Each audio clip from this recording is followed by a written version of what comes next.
There's nothing we won't try. Never heard the word impossible this time. There's no stopping us. We're gonna do it.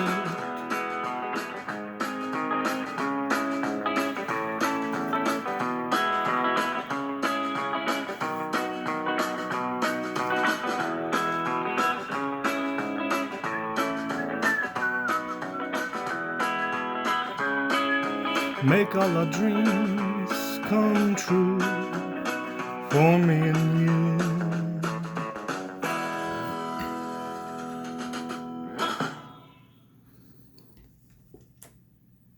Hey homies, what's up? Ryan Wynn here with another episode of Late Night Inks with the Inking. So last night you saw me ink a bunch of these Daredevil ninjas. They're not part of the foot, they're part of the hand. They're not from Ninja Turtles, I have to keep telling myself. So after the video, I went in and did a little more work on it so that we don't have to watch me do the whole thing. I was pretty happy with this ninja. So we're dealing with a drier board, so there's going to be some sort of dry brush effects, but I still like the lines to be clean. I was really happy with this foot and leg. Those were some of the lines that were exactly as I wanted them. Still want to go in and blend in some of this hatching a little. It goes a little too, it goes into the black a little too immediately. We want a little more gradient, a little more fade there.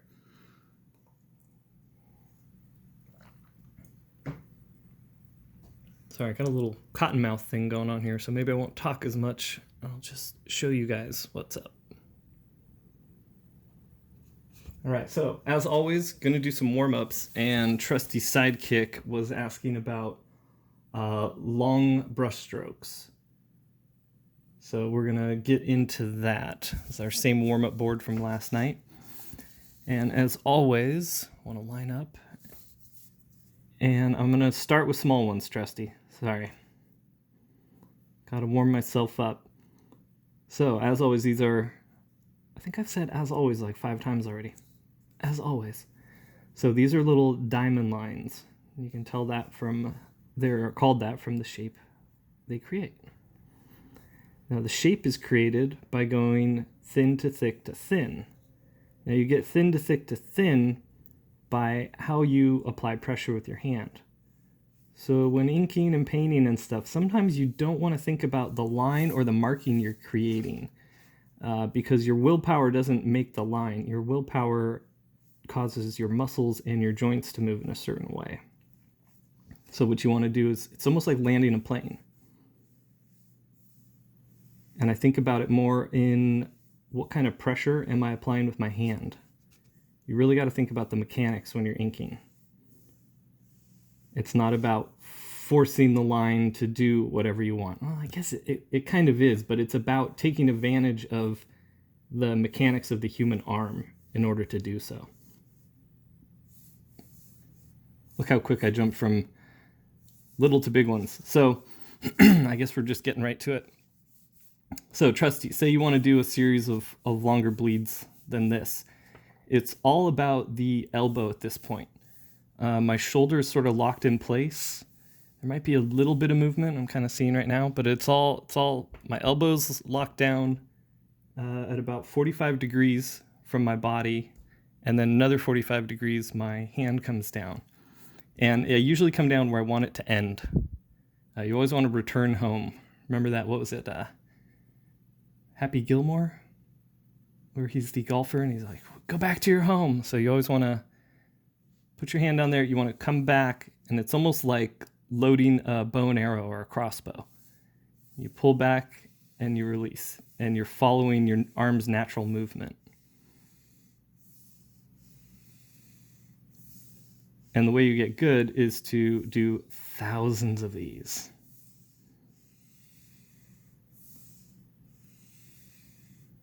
And you'll sort of learn where your threshold is. Like my threshold is about, let's see how many lines. 1, 2, 3, 4, 5, 6, 7, 8, 9. I could probably get a 10th one in. This is, my elbow's been locked down. It's not moving. You can see I sort of lose it on that 10th one. Also, I didn't have the rhythm and flow going when I attempted that one, but still I had to pull back. So that's another game. You kind of learn your range on what you can do, and you start moving and adjusting your elbow. This may be a little more advanced than for some of the beginners, but I think it's stuff you need to take into consideration early on, especially if you want to do clean, slick inks. You know, this is like pinstriping. It's its own craft. I hesitate to call it an art form. I used to. I now think of it as a craft. We'll get into the difference of those maybe in another video. The short of it is, art is the means of creating something from nothing, and the craft is the tools at which you make that happen. So penciling is a craft to create art. Inking is a craft to create art. But some people like to get snooty. I've been snooty in my past. It's like, no, inking's its own art form and blah, blah, blah. And I express myself with my inks, which may or may not be true. I actually do think it's true, but it's a stupid way to think and be, and it's not very much fun. So back to those long strokes, Trusty. I'm gonna map it out. This is kind of where I want to end, and you can go thin. We'll do thin to thicks here, or thin to thick to thins.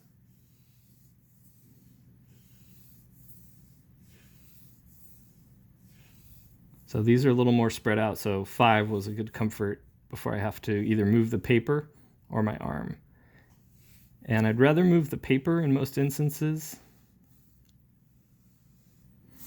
Now, if you want to do let's get a little more ink on here, sort of the Scott Williams thick to thin to thicks, the chisel lines, he uses an 8408, which has a longer fine tip on it. Actually don't like that as much. Tends to create a little more wiggle. I can see it in his work sometimes, but he's such a master with it that he kind of makes the brush do what he wants to do with it. I do prefer the 8404. I feel like it's a little lower to the floor. If it was a car, if it was a sports car, it's a little lower to the ground, and I can make turns quicker and sharper. So let's do some of those chisel lines. So what he does is, I don't know exactly how he does it, but the way I was taught from Danny McKee and Joe Weems, which are guys that learned from him, was choke up a little on the brush. Some people hold like this. I tend to lock in with my middle finger. So you choke up like on a baseball bat, and you let the brush hit, and then boom. Now I'm making them a little more obvious for the camera. I usually like to do a little more subtle, but the brush creates the markings just by how much you bear down and release. You can do those really long if you want. Bam, biggity bam, biggity bam, biggity bam. I prefer these little kind of inch or 2 inch long. Like I have fun making those markings right there. Like those are a lot of fun. These are a lot of fun for me to make. These markings are a lot of fun for me to make. Sort of applying the same technique, but a mix of the two. So we're going thin to thick and stopping and letting that brush create that chisel shape like that.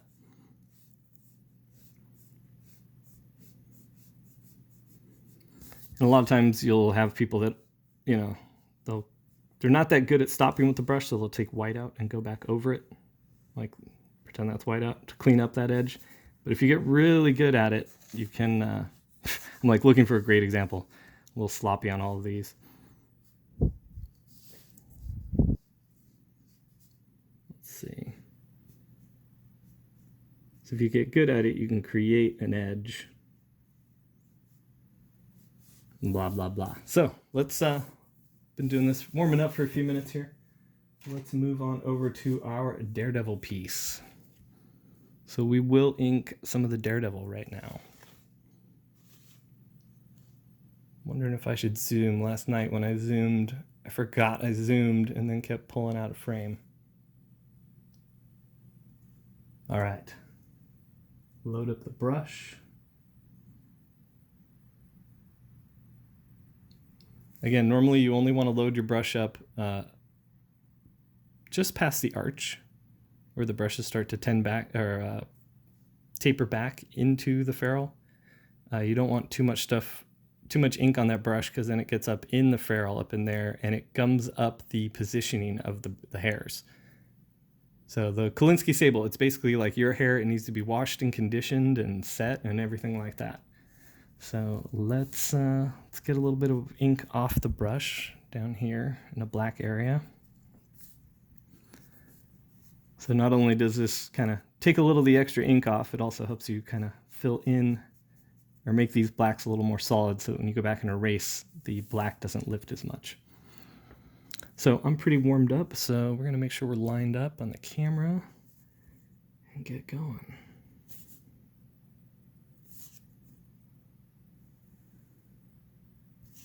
Now see, he's got this, what's called a halo. It's an outline. We're actually going to get rid of that. We're going to have the black shape butt up against his arm. It'll actually pop better. And we'll create a little white space on his arm here where that shadow is, and that'll help separate that arm from the body instead of creating the halo. This is why a lot of pencilers hate me sometimes. I'll make the changes I see fit.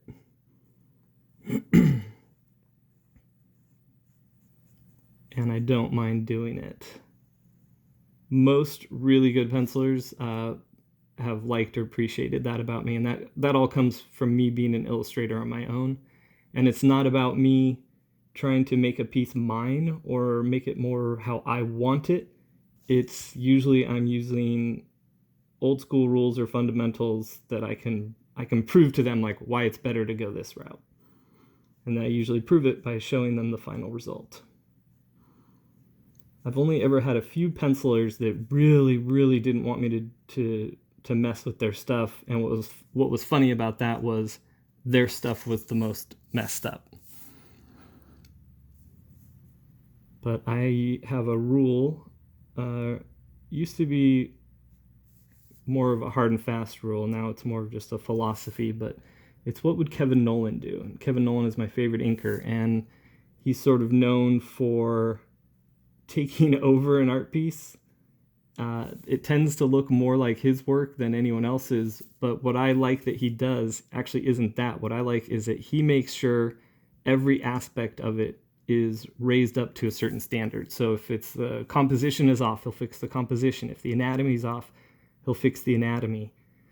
If the lighting's off, he definitely will fix the lighting. He's a master of lighting.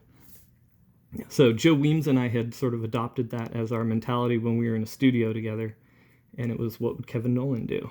And someday I'll show you the plaque that I have that says that's signed by Kevin Nowlan, that a friend of mine made. So our intent was never to overpower, though. That was where we drew the line from what Kevin would do, or what Kevin does. Even though we absolutely loved it, we aren't Kevin and weren't Kevin, and if we tried to do that, then you probably wouldn't get more gigs. We sort of found a sweet spot where we think we were doing the best inks in the biz and doing our best to turn up the pencilers we were working with. And at the time, most of them loved everything we were doing. It's always younger or less experienced guys, or guys that have just never been told no in their life, that really care. But man, I used to be a really snotty inker. Especially because I came into this really young. I started in my early 20s, and I was mostly working with guys that were bitter and disgruntled 40 and 50-year-olds. And here I was, this young guy coming in, kicking butt and taking gigs and telling people what to do. I probably burned some bridges. I'm sure I did. I say that like I don't know for a fact. Yeah, I know for a fact I burned some bridges. And I've sort of learned to be a little softer as I got older and a little more professional. You'll probably never get me speaking badly about somebody if they're not in the room to defend themselves. Stuff like that. Alright, I am really having fun on this arm. I sometimes hate when an arm is done. Arms are the funnest things to draw in ink. Let's make sure I'm still in frame. Sorry, I hope I've been in frame the last few minutes. Again, I forgot I was zoomed in and it changes the positioning on stuff. So we're going to get good at this, man. Boys, girls, man, hey man, we're going to get good at this. Going to be streaming regularly, going to be doing some fun different stuff. I really wanted to get into this last year, but we had a lot of stuff going on in our personal life and our family life. And right at the time I was setting up to basically become like full-time YouTuber, all this stuff went down. Sort of like this year. But what's different about this year is stuff's going down for everybody. Don't worry, I'm not going to start being a downer about the pandemic and stuff. There's enough of that going on. If you're here, you're definitely looking for some escape, and that's what I look to do too. Every day. Looking to escape, man.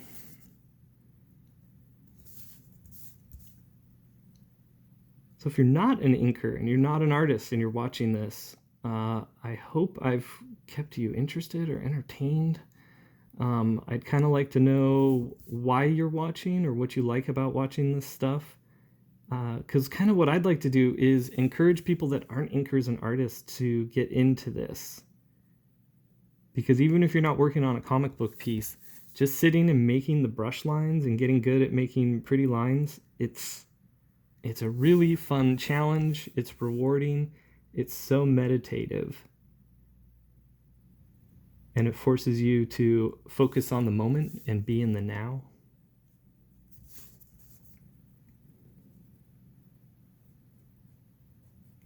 One of my mantras when I started inking was think before you ink.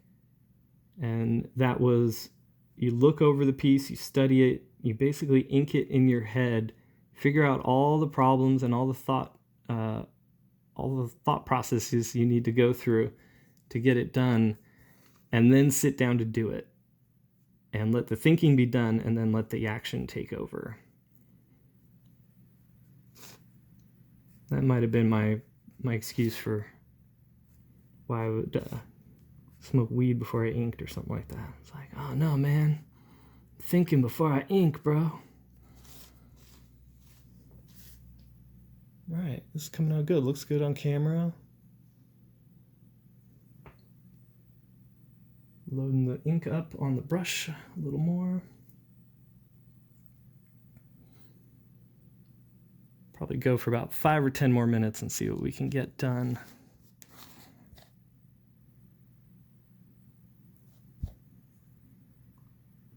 So again, almost every line and marking I'm making is exactly the same. It's just played in a different way. Just like when I don't know, played in a different way. Sorry, it's not a good term. It's everything is basically either a thin to thick to thin or a thick to thin. Something or thick to thick. There's variations, but you're just making those same markings over and over again at different lengths, with different bends to them and with different pressures.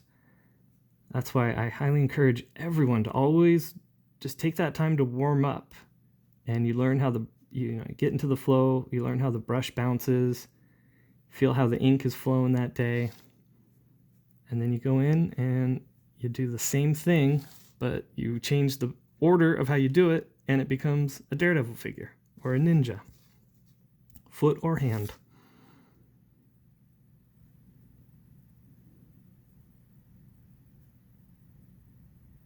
Yeah, there's been many times where I was a young nerd in the comic shop and was trying to talk about something cool about Daredevil and would call the hand the foot, and then everyone would make fun of me for mixing up the Turtles and Daredevil.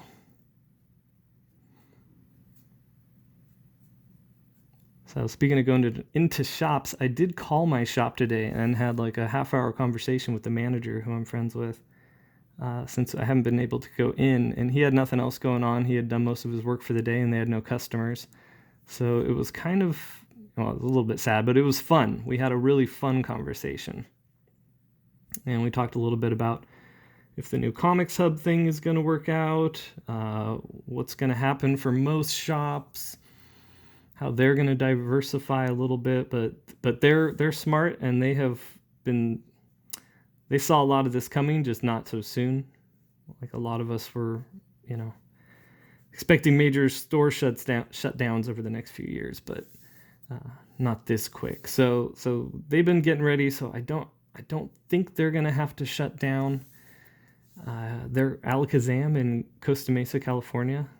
They are a great shop, great guys. Marco's the owner. David and Ryan are the employees.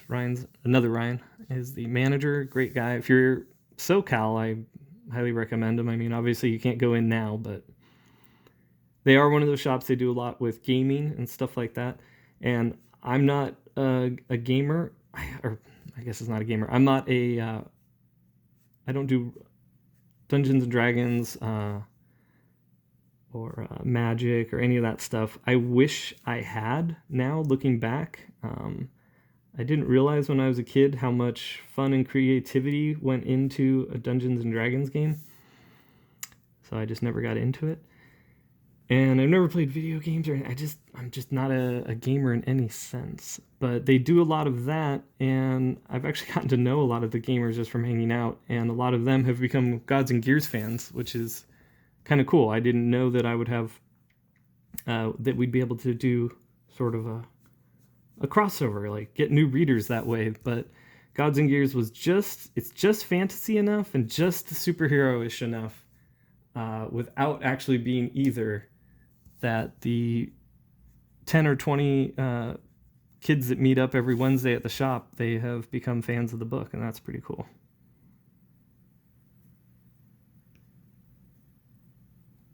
Yeah, I saw Robert Geronimo did a sort of a read-along of Blood Realm, and that was awesome.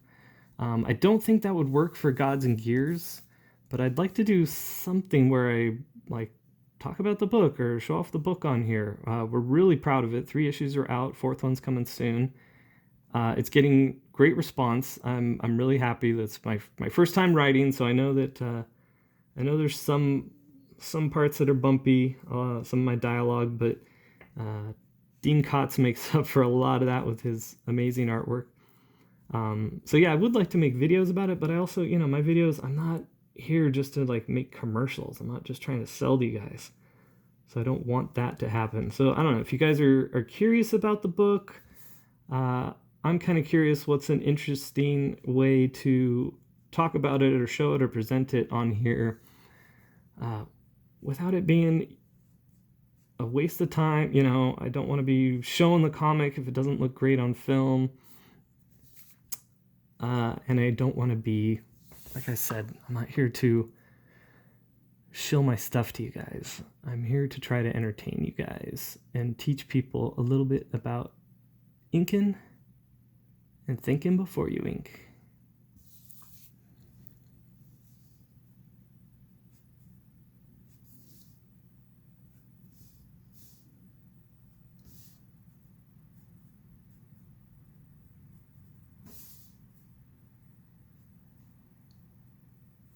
Right now the brush has a good sharp tip to it, so I'm kind of bouncing around wherever I want a sharp line, but I don't really want to do tons of rendering right now. Let's see. What lines can I ink right now that make me happy? You know what? Let's do some of these here. Oh yeah, this brush is sweet. Not all brushes are created equal. That is one of the advantages of digital inking. But to me, it's also one of the things that sort of takes away from the excitement of it. Part of the excitement is having to deal with the brushes.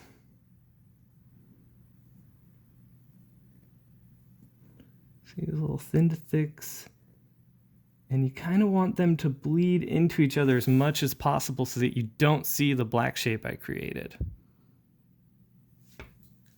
Here, let me show. I need to let that dry, and we'll close out the show with an explanation of that. So we'll take this black chunk here. Say this is just a big shadowy part of something. And we're going to have rendering going into that, sort of soften the gradient from white to black. So you can do this, and that creates sort of a gray pattern. But I like to tighten things up, and I don't want, let's do this. Let's create a shape. So what I like to do is, let's make sure the brush is loaded here. Fully loaded. All right, so you could do your bleeds. I'll do spacing like that. And this will be a little sloppy because it's a demo. And that creates a gray pattern into the black. But I like to have the bleeds meet. Might have to go back on that. But you see you're creating, I'm gonna go one direction there, and then we'll go this way. So that initial black shape that was the line and the curve sticking out sort of becomes this blended option instead. All right, well, that's been 26 minutes of inking some Daredevil and talking some nonsense. If you're wondering what the song was at the beginning, some of you may recognize that. It's a country version of Laverne and Shirley that my band did. And we're going to exit on that with that too. So until next time, take care of yourselves, take care of each other, and take it easy.